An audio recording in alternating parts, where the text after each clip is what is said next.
ओम शांति। आप सभी प्रभु प्रिय संतान भाई बहनों को हमारा प्यार भरा नमस्कार। तो पिछली कड़ी में हमने देखा 5 बातों को देखा कि ईश्वर परमात्मा गॉड खुदा भगवान जो भी हम मानते हैं संसार की हाईएस्ट अथॉरिटी शक्ति उसको परखने की जो कसौटी है 5 हमने कसौटी जो देखे और उसके आधार पे आप सभी निर्णय कर सकते हैं कि कौन उसमें खरा उतरता है, क्योंकि जब ईश्वर एक है तो सभी बातों में खरा उतरना चाहिए जो हमने देखे। तो आज हम बात करते हैं कि ईश्वर सर्वव्यापी है, ईश्वर सब जगह है, कण कण में है, हम सभी के भीतर है। ये बातें कहाँ तक सत्य है, ठीक है, हम उन बातों को क्लियर कर रहे हैं।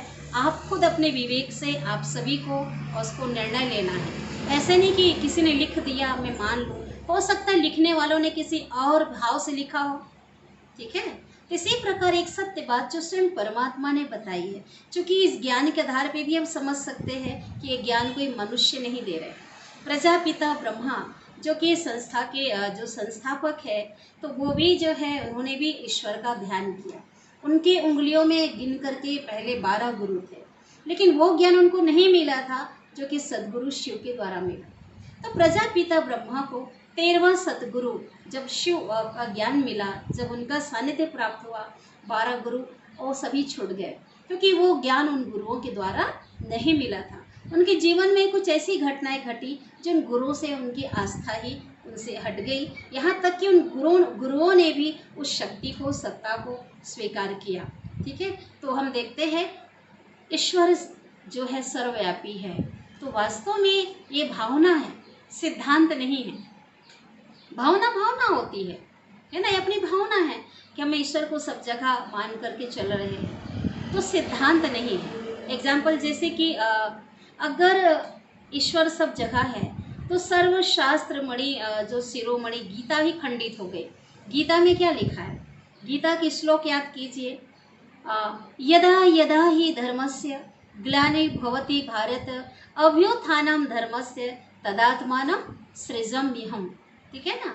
इसी प्रकार से ये जो श्लोक, पूरा श्लोक का भाव इसके आगे भी जो है वो श्लोक को मैं नहीं बोलूँगी कि उससे कोई फायदा नहीं है, उधर कभी भी बोल सकते हैं। तो इस पूरे श्लोक का जो है पूरे इसका भावार्थ यही है कि जब जब धर्म की ग्लानि होती है, पाप की वृद्धि होती है, तब मैं अधर्म का विनाश और एक सत्य धर्म की स्थापना करने के लिए, ठीक है, पापियों का विनाश करने के लिए मैं इस सृष्टि पर मैं अवतरित होता हूँ, ठीक है। तो जब मैं सृष्टि पर आता हूँ माना नहीं है ना, जब धर्म ग्लानि होती तब मैं आता हूँ, तो यहीं पर कहाँ हुआ, फिर नहीं हुआ। अगर सभी के अंदर ईश्वर होते तो क्या लोग ये गलत काम करते? अगर गुणी है तो गुण अवश्य होना चाहिए ना। जैसे कि चलो ईश्वर दिखाई नहीं दे रहा है, उनके गुण तो दिखाई देने चाहिए। जो ईश्वर के अंदर तो एक बुराई भी नहीं है, एक छींटा भी नहीं बुराई का। जैसे एग्जाम्पल, मैं दूध का 2 गिलास अगर मैं लेकर आऊँ, एक में अंदर से एक शक्कर घोल कर लाऊँ, एक में अगर मैं नमक घोल दूँ, और दोनों को अगर मैं कहती हूँ किसी से आपसे कि बताओ किस में नमक है और किस में शक्कर है, तो स्वाभाविक है कोई भी हो, A to Z कोई भी हो, देख कर नहीं बता सकता। टेस्ट करेगा तो पता चल जाएगा कि जो मीठा होगा ना, शक्कर जिसमें होगा मिठास होगी, नमक जिसमें जिस गिलास दूध में अगर नमक डाला होगा वो नमकीन होगा। तो इसी प्रकार से जैसे लोहा होता है, तो लोहे को अग्नि में जब लोहा डालता है तो वो भी लाल हो जाता है तब करके। मीन्स अग्नि का जो गुण है उसमें आ जाता है लोहे के अंदर। एक चुंबक होता है तो चुंबक का गुण भी उसमें चुंबक पे आ जाता है। इसी प्रकार ईश्वर जो सर्व गुणों के सागर है, अगर सभी मनुष्यों के भीतर होते तो आज मनुष्यों के अंदर भी वो गुण दिखाई देने चाहिए। अगर हम कहते हैं ईश्वर सबके भीतर ईश्वर है, तो एक व्यक्ति ने दूसरे व्यक्ति का मर्डर कर दिया तो क्या एक भगवान ने दूसरे भगवान को मार दिया? अगर एक व्यक्ति कह रहा प्रभु दर्शन दो, तो कौन किसका दर्शन करना चाहता है? अगर उसके अंदर परमात्मा है तो बाहर ढूंढने की जरूरत नहीं है, ठीक है ना। अगर कोई बीमार है, बीमार व्यक्ति कह रहा प्रभु मेरे दुख हरो, भगवान तो स्वयं सुख के सागर हैं, वो तो दुख हरता सुख करता है, तो वास्तव में तो वो कौन हुआ? तो उसे पुकारने की जरूरत नहीं है, दुखी होने की बात नहीं है। आज देखो धर्म ग्रंथों में कितनी ग्लानि कर दी है। आज स्वयं ईश्वर आकर कहते हैं, लोग कहते हैं महिमा कर रहे हैं, लेकिन भगवान की ग्लानि कर दी है। कोई भी जानवरों को नहीं छोड़ा है, इतने अवतार बता दिए हैं, यहाँ तक कि निष्कृष्ट प्राणी जो बड़ा अवतार भी बताया है। अब सोचिए कि हम खुद ही अगर हमारे पिता को, आप खुद अपने ऊपर मेरी बातों को ध्यान से सुनिए, अगर कोई हमारा कोई गधा जा रहा हो या कोई और पिग जा रहा हो, अगर कोई मजाक से कोई ऐसे कर दे कि देखो तेरे पापा की सवारी जा रही है, तो भी लोग कॉलर खींचने शुरू कर देंगे, ठीक है, कि तुमने ऐसा कहा, मेरे पिता को किस सवारी कहा। और अपने परम पिता परमेश्वर को हमने एक जानवरों में अपने अवतार कह दिया, जबकि वो जानवर निष्कृष्ट, उनका जो भोजन है हिंसात्मक प्राणी है। क्या उसके अंदर क्या ईश्वर हो सकता है? सोचिए आप, क्या उसके अंदर ईश्वर का वास हो सकता है? बिल्कुल नहीं। क्या सर्व धर्मों में मान्य है? नहीं, ईश्वर नहीं है। तो फिर क्यों ऐसा कहा गया? तो देखो, इसमें भी एक बात आती है कि लोग कई बार कहते नहीं कि जब हम कोई बुरा काम करने वाले होते हैं तो अंदर से आवाज़ आती है कि ऐसा आपको नहीं करना है, अंदर से एक बार रोकते हैं, वो ईश्वर की आवाज़ है। तो क्या आत्मा शुरू से बुरी थी क्या? अगर कोई मकान को अगर हम देखते हैं, कोई खंडहर बन गया है, क्या शुरू से खंडहर था क्या? एक 100 साल के बूढ़े को अगर हम देखते हैं, क्या शुरू से बूढ़ा था क्या? कभी एक छोटा बच्चा था, फिर उसकी युवावस्था आई है ना। इसी प्रकार आत्मा भी कभी परिपूर्ण थी, गुणों में संपन्न थी। आज आत्मा की अंदर जो बैटरी डिस्चार्ज हो गई है, आत्मा की गुणों में, शक्तियों में कमी आ गई है, तो अंतर आत्मा से आवाज आती है। वो अच्छाई भी हमारे अंदर दब चुके हैं, ठीक है, अंदर से कि आत्मा शुरू से बुरी नहीं थी, तो अंतर आत्मा की आवाज़ कहते मानो रोकने का प्रयत्न करती है। मेरे अच्छे जो संस्कार है, जो सुसुप्त संस्कार है, तो वो रोकने का प्रयत्न करते हैं। तो ईश्वर जो है वो ये एक भावना है। मैं आपको बताऊं, ये भावना है लेकिन सिद्धांत नहीं। मैंने बचपन में, क्योंकि पूरे धार्मिक परिवारों से मैं थी, और मेरी जो मदर थी बहुत धार्मिक थी, इतनी भक्ति उनकी थी कि उनको पुजारी ने मीराबाई नाम रख दिया था, ठीक है, बहुत ज़्यादा पूजा पाठ करने वाली। तो पूरे धर्म ग्रंथों का अध्ययन हमारे यहाँ होता रहता था। तो मैंने बचपन में अभी मुझे याद आता है वो चीज़, मैंने एक चित्र देखा था, उसमें था, मुझे याद नहीं आ रहा कि सुख सागर था या कुछ था, तो उसमें एक एक पेज पे बहुत सुंदर चित्र थे और कुछ कुछ लिखा था।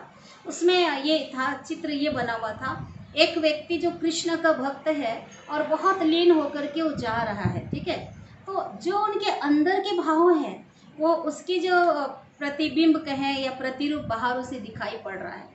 जो अंदर की जो उसकी भावना है, जो भाव है, उसका दर्शन उसको बाहर हो रहा है, क्योंकि इतना वो डूब चुका है कि बाहर उसको वही झलक दिखाई दे रही है। तो मैंने चित्र में देखा था, वो कृष्ण का भक्त इतना लीन है और वो जा रहा है, अचानक वो देख रहा है कि एक छोटा सा बछड़े को देखता है, तो बछड़े के माथे में क्या दिखाई देता है, वहाँ पे कृष्ण की झलक। अरे इसमें भी भगवान है, क्योंकि कृष्ण का भक्त था, कृष्ण को भगवान मान के चल रहा था, उसकी आस्था उसमें थी। तो इसी प्रकार उसमें उसकी झलक दिखाई दी। इसी प्रकार उसने पेड़ के तने की ओर देखा, तना का चित्र था एक पेड़, तो तने में झलक दिखाई दी। उसने कहा इसमें भी ईश्वर है, क्योंकि हाँ ठीक है, उसकी भावना थी। उसके बाद उसने पेड़ के पत्तों के पेड़ में देखा और पेड़ के एक पत्ते में उसकी झलक दिखाई दी। उसने कहा तू पत्ते में, इसलिए पत्ता पत्ते को हिलाता है ना, पत्ते पत्ते में तू वास करता है। और इसी प्रकार एक टीला दिखाई दिया, तो टीला में झलक दिखाई दी। यहाँ तक इवन जो रोड था, उस रोड में भी झलक दिखाई दी। उसने कहा, एक भक्त ने कहा, भाव विभोर होकर कहा, जिधर देखूं तू ही तू है। उसकी भावना का प्रतिरूप था ना। लिखने वाले ने लिख दिया, बिना सोचे समझे सब जगह ईश्वर है, इसको क्या कहेंगे। इसी प्रकार ईश्वर भी गीता में क्या कहते हैं, जिसकी जाकी जैसी भावना तैसी देखी मूरत। कि भगवान कहते हैं अगर पत्थर की भी अगर आप पूजा करते हैं, पत्थर के प्रति भी आपकी भावना है, तो भगवान उसका भाड़ा जरूर देगा। भगवान जो है बंधा हुआ है, क्योंकि उनको पता है कि मेरा ये जो बच्चा है इसको मेरी पहचान नहीं है, इसकी भावना इसी में है, अगर मैं इसका फल ना दूँ ये टूट जाएगा, कहाँ जाएगा, तो मेरा भी समय आने का तो बताने का नहीं है। इसलिए जिसने जिसकी पूजा जिस रूप से किया उसको दर्शन हुए और क्षण भंगुर उसको प्राप्ति हुई। लेकिन सदा काल की जो प्राप्ति होनी चाहिए उस सागर से, तो वो उसे नहीं हुई, अल्पकाल क्षण भंगुर की हुई। एक बात और है कि पहले के समय के जो लेखक थे या जो भी कहेंगे लिखने वाले, पुराण साधु महात्मा जिन्होंने ग्रंथ जो शुरुआत में लिखी गई, अभी तो विस्तार लोगों ने बहुत कर दिए हैं, लेकिन जो शुरू में लिखी गई उसमें जो भाव उनका क्या था कि क्योंकि वो लोग आने वाले समय को कहते हैं ना कि वो दृष्टा कहते हैं, युग दृष्टा थे, या ऐसी सिद्धि उनकी उनको प्राप्त थी। वो आज का जो समय चल रहा है, तो आने वाला जो समय है उनको पता था कि बहुत पाप का समय आने वाला है, पापाचार अत्याचार चरम सीमा पर पहुंचने वाले हैं। तो लोग कम से कम डरें, इसलिए भी उन्होंने लिख दिया, ताकि सब जगह ईश्वर है, ईश्वर हमें देख रहा है, ताकि लोग डर के मारे जो है कुछ काम ना करें। लेकिन आज तो डर है ही नहीं। इधर कहते सभी जगह ईश्वर है, तो भी इतने पाप कर्म हो रहे हैं। इसी प्रकार से इन भावों को लेकर के लिखी गई थी। अब मुझे एक बात बताइए कि एकदम ध्यान दीजिएगा कि क्या ईश्वर को इस संसार को देखने के लिए क्या कि आज व्याप्त होना पड़ेगा क्या, है ना? जैसे कि कोई मॉडल होता है, कोई मकान का है, एक हॉस्पिटल एक मॉडल होता है, तो मॉडल को बनाने वाला जो है एक जगह खड़े होकर पूरे मॉडल को देख लेता है। इसी प्रकार परमात्मा को यहाँ बसने की जरूरत नहीं है, वो ऊपर वाला एक जगह स्थित होकर के इतना शक्तिशाली है कि पूरे संसार को वो देख सकता है, नियंत्रित कर सकता है। ठीक है। दूसरी बात, जैसे कि एक बड़ा हॉल है, कमरा है, तो कमरे में एक व्यक्ति एक कोने पर खड़े होकर देख सकता है कि कमरे में कितने सारे लोग हैं, कितने फैन लगे हुए हैं, कितनी लाइट लगी हुई है। उसको व्याप्त होने की ज़रूरत नहीं। तो इस प्रकार मुझे आशा है आप सभी को समझ में आ गई है कि ईश्वर सभी जगह नहीं। एक चीज़ और, लोग कहते हैं ना, तुझ में राम, मुझ में राम, सब में राम समाया है। वो कौन सा राम है? वो कौन सा राम है? वो आत्मा राम है। कहते हैं ना, आत्मा राम। वो आत्मा राम जो सबके अंदर है। और दूसरी बात, परमात्मा मेरे अंदर है, उसका भाव एक और क्लियर करती हूँ। जैसे कि किसी से हम प्रेम करते हैं, ठीक है, जैसे किसी को प्रेम कोई करता है और वो उसको सामने वाले को अपने भाव व्यक्त करता है कि आप तो मेरे नैनों में बसे हुए हो, तो आँख के अंदर तो नहीं बैठा है ना। सोचिए, किसी से अगर प्रेम है, अगर हम कहते तुम तो मेरे नैनों, तो आँख के अंदर तो घुस के नहीं बैठेगा ना, उसकी छवि है। कोई कहता अगर ईश्वर को हम प्यार करते हैं, वो तो मेरे दिल में बसे हैं, तो दिल में उसका प्यार बसा है ना, उसकी याद भावना बसी है। ये नहीं कि ईश्वर आकर बैठा है मेरे दिल में, फिर तो अनेक ईश्वर हो गए। इधर हम कह रहे हैं कि ईश्वर एक है, फिर तो अरबों ईश्वर हो गए। तो वास्तव में ये भावना है, समझ आ गया कि मेरी भावना है कि ईश्वर मेरे दिल में है, मेरे अंदर है, माना मैं उसको याद कर रही हूँ, अपने दिल में मैंने समाया है, अपने नैनों पर मैंने बसाया है उसकी छवि को। ये नहीं कि मेरे आँख के अंदर घुस के भगवान बैठा है, कि दिल पे बैठा है, नहीं, उसकी प्यार। ठीक है। तो आज के लिए इतना ही। ओम शांति।